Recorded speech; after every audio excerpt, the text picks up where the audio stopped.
Hello and welcome back to Herzog's Leadership Series. My name is Riley Stapleton and today I'll be joined by Vice President of Commuter Rail Operations, Lou Litten.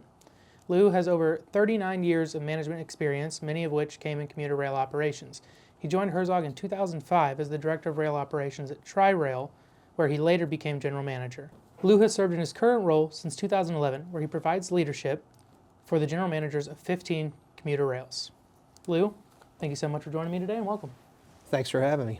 Of course. So I just want to start this show off with you telling me kind of about your career journey, your education, where you started and how you've worked your way up to your current position. Sure. So I graduated high school in 1985 at 17 years old, and I was raised in the floor covering industry, believe it or not. And so at that young age, I was actually already managing 5 subcontract crews for track work, construction work. We had all the floor covering for all the construction projects. And then shortly thereafter, I attended Penn State University for civil engineering for about a year and a half before I started my own floor covering business. I did that for a period of years before I had an opportunity to join New Jersey Transit Rail Operations. There I started as a pipe fitter in the engine house in Kearney, New Jersey, and that was in 1995. And shortly thereafter, I worked that job for a period of time, and I transferred to brakeman school. Shortly thereafter, I was promoted to conductor. I worked the conductor's extra board for a period of 5 years or so, and then I was promoted to senior trainmaster, and then thereafter project trainmaster. Managed a couple construction projects. In 2005, I was recruited by Herzog to come down to the Tri-Rail project and work as the director of rail operations.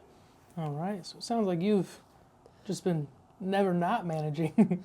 Yeah, that's yeah, just a natural, I guess. It's been a long ride, but just a wonderful career, a wonderful time.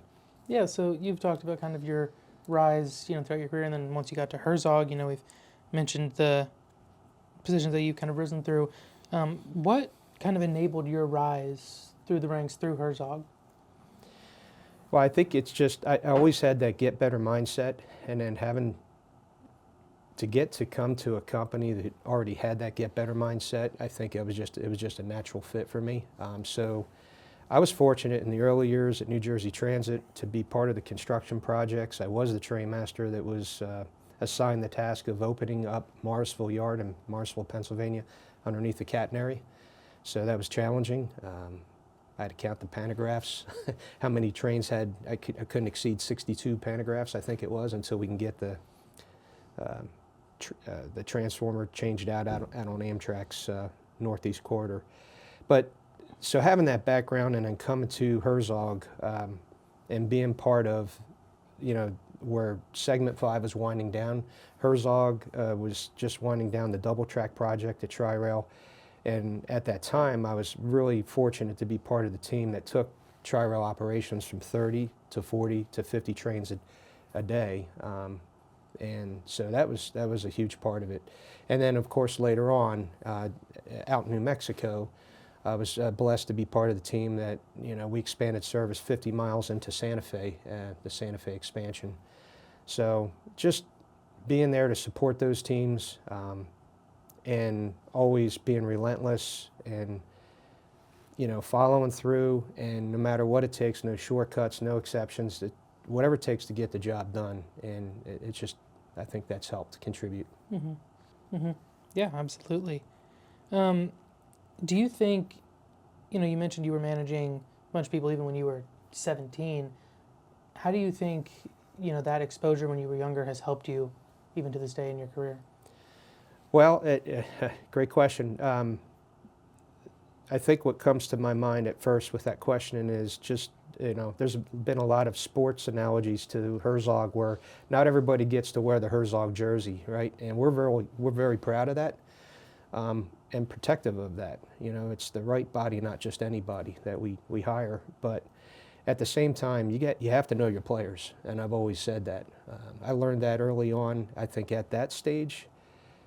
Looking back after you asked that question, I know I definitely learned that in New Jersey Transit, and I carried it with me into Herzog. So it's always helped me, because everybody has different capacities. You have to remember that.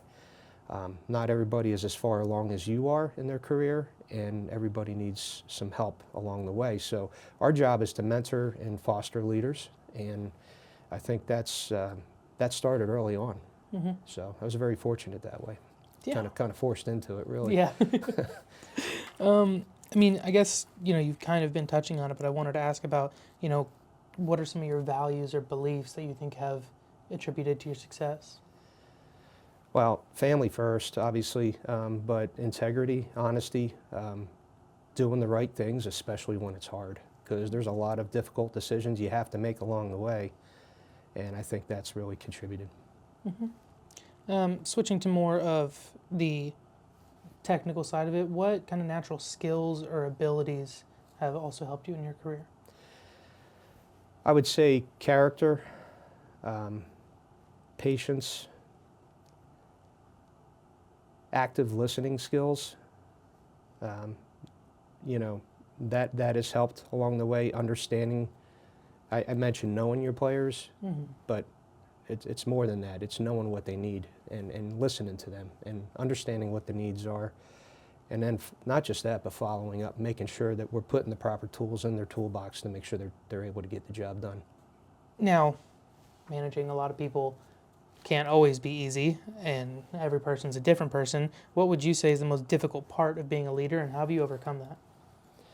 Well,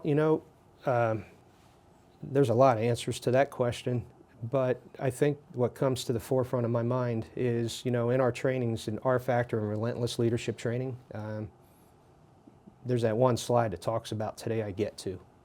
I get to be a leader. Today I get to bring energy. Today I get to help provide solutions. And I think waking up every day, I personally feel I know that I had that before I came to Herzog, but coming, like I said earlier, walking into a company 20 years ago that already had that get better mindset, it was a natural fit for me. So I think that, at the end of the day, the only thing that's constant is change. And in the operations world, we're constantly dealing with change. And I'm sure it's the same on the construction side. But that's why we have our operations call every morning. We go over in greater detail. What could have we done better yesterday that we can do today, so we better ourselves tomorrow, make ourselves better tomorrow than we were today. Mm-hmm. And coming to work every day and knowing that we're all part of something bigger than ourselves, keeps me motivated towards excellence. Yeah, and you mentioned that waking up with that I get to mindset. You said you had that before you came to Herzog. Is there a point in your career that you can point to that you think you noticed, like when you started to have that mindset, or do you think you've always had that? I like this. I don't think any one person can take credit for that. I think, you have to be humble. Many folks have helped me along the way, and I think it's part of it you can't teach. I think part of it is in you, but I think it's important that we all learn from each other, and that's the part of active listening, and you have to really draw from that. I mean, they always say there's a reason you go through all the things you go through in life to help prepare you for down the road. So I think a lot of that has just helped, just a cool combination, Mm-hmm. so. Yeah. One thing that I've heard multiple times before is that the best teacher you can have is just your mistakes. Is there a mistake in your career that you think was a big learning moment for you? Yes, I think we've all made mistakes, but the one that stands out to me is, I mentioned earlier, knowing your employees' capabilities. There was a time on a project where I did task a manager to handle a very important task, but I personally felt that this was a competent individual, perfectly able to complete that task, and I was wrong. And it gets back to knowing your players, understanding their capabilities. You can't get upset with your employees if you don't deliver your expectations. So you always have to remember that. Mm-hmm. So what makes you continue to pursue excellence? What motivates you to get up every day and continue to just drive forward? I probably touched on that earlier. I really do think it's just today I get to, and it's being part of something bigger than myself, and I really enjoy helping people and mentoring folks and explaining the whys. I mean, it's important, it's vital, and most importantly, this was Bill's dream, right? Is to keep, that there would always be a Herzog. So I think it's incumbent upon all of us to wake up every day with that get better mindset. How do we do this? And that way we can have a fourth and fifth and sixth generation Herzog and so on. So. Yeah, no, I think that buy-in is really something special. So if someone was watching this, wanted to be in your shoes one day, what is one piece of advice that you would give them? You're going to have to be relentless, be very, very patient, and most importantly, you must have the ability to adjust and adapt on a whim constantly. Things change. Nobody likes change, but that's part of our success is adapting to the change, and then of course always remain humble. Ask for help, give help, make sure we're helping those who need help, and above all, be fair, be consistent, and collaborate.